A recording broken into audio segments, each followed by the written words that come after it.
Sir வணக்கம். Photographer வாங்க. Quotation பார்த்தேன். ஓகே ஏதோ குரூப் ஃபோட்டோ எடுக்கிறதுக்கு ஒரு ஆளுக்கு 30 ரூபா போட்டு வச்சிருக்கீங்க. இது சார் வெளில விட கம்மியாக தான் சார் சார்ஜ் பண்ணுறேன். படிக்கிறவங்க எல்லாம் வசதி இல்லாதவங்க பேசாமல் 20 ரூபா போட்டுக்குங்க. சரிங்களா? ரொம்ப கம்மியாக இருக்குது சும்மா சார். பண்ணுங்க. நம்ம ஸ்கூல் தானே. சரிங்க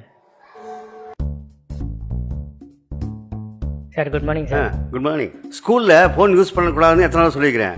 நீங்கள் யூஸ் பண்ணால் மற்ற பசங்களாம் பார்த்து ஃபாலோ பண்ண மாட்டாங்களா? தயவுசெய்து இப்படி பண்ணாதீங்க. Very sorry. நாளைக்கு குரூப் ஃபோட்டோ எடுக்கிறதுக்கு நம்ம ஃபோட்டோகிராஃபில் வர சொல்லியிருக்கேன். Okay sir. எல்லா ஸ்டூடெண்ட்ஸுக்கும் அனௌன்ஸ் பண்ணி ஆளுக்கு 30 ரூபான்னு வசூல் பண்ணி நாளைக்கு எங்கிட்ட கொடுக்குறீங்க. சரியா? ஃபோட்டோகிராஃபருக்கு கொடுக்கணும் இல்லை. Okay, sir. காலையில் 10 மணிக்கு மறந்துடாதீங்க. சரிங்க வாங்க. Good morning sir.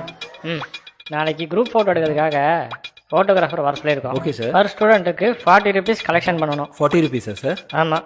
காலையில் 9:30க்குள்ளார என்கிட்ட வந்து கொடுங்க. சரி சார். லேட் பண்ணிடாதீங்க. இல்லை சார். ஸ்டூடெண்ட்ஸ், நாளைக்கு குரூப் ஃபோட்டோ எடுக்க போகிறோம். அப்போ எல்லாரும் வீட்டில் இருந்து 50 ரூபா வாங்கிட்டு வந்துட்டு நாளைக்கு 9 மணிக்குள்ளே என்கிட்ட வந்து கொடுத்துடணும். ஓகே? என்னடி எங்க ஸ்கூல்ல குரூப் போட்டோ எடுக்க 100 ருபீஸ் கேட்டாங்க. அப்பா கிட்ட வாங்கி தரையா? குரூப் ஃபோட்டோவா? காலையில் வாங்கி தரேன். என்னங்க, பாப்பாவுக்கு ஸ்கூலில் குரூப் ஃபோட்டோ எடுக்கிறாங்களாமா? 200 ரூபா கொடுங்க. என்னது 200 ரூபாவா? படிக்கிறவங்க எல்லாம் வசதி இல்லாதவங்க பேசாமல் 20 ரூபா போட்டுக்குங்க.